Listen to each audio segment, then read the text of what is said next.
Morning. It's Sunday, December 6th, and today I want to talk about one of Donald Trump's executive orders. And in this particular case, I'm on his side 100%. This particular executive order dealt with drug pricing.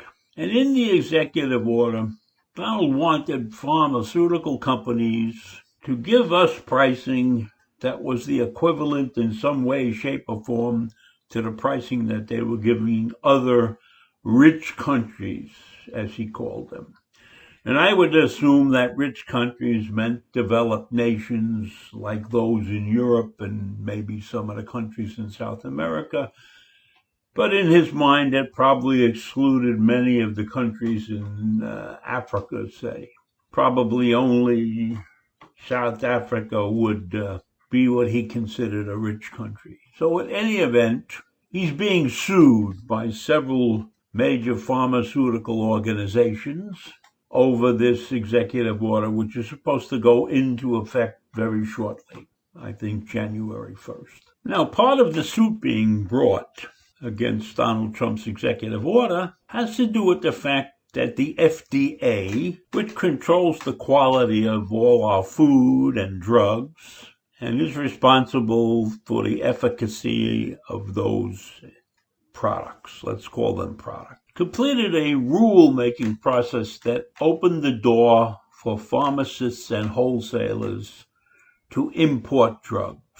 And they were primarily going to import these drugs from Canada. But it required them to set up certain programs to then apply for permission to go ahead and import the drugs.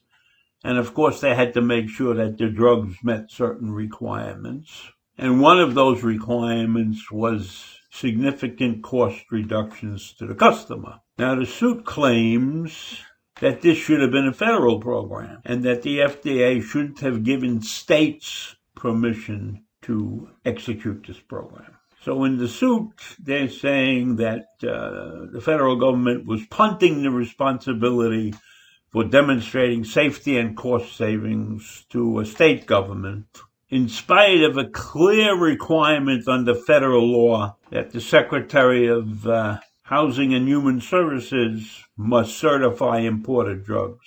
So they were going around what is supposedly standard procedures right now. And in fact, what really happened is that no state was able to execute a plan so far, because apparently there were no vendors out there that were prepared to work for the amount of money that the states had allocated to perform the checking requirements to get a drug into the United States.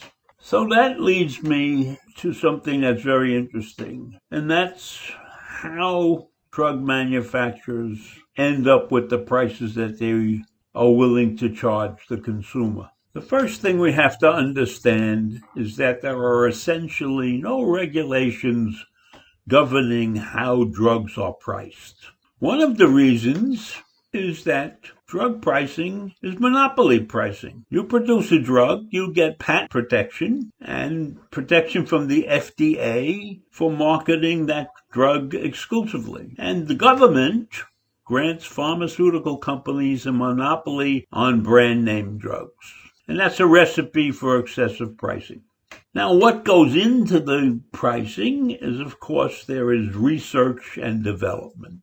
And that is the cost of having a laboratory and having people working in this laboratory and trial and error and maybe weeks, maybe years, maybe months of development, and all of that goes into the price of the drug.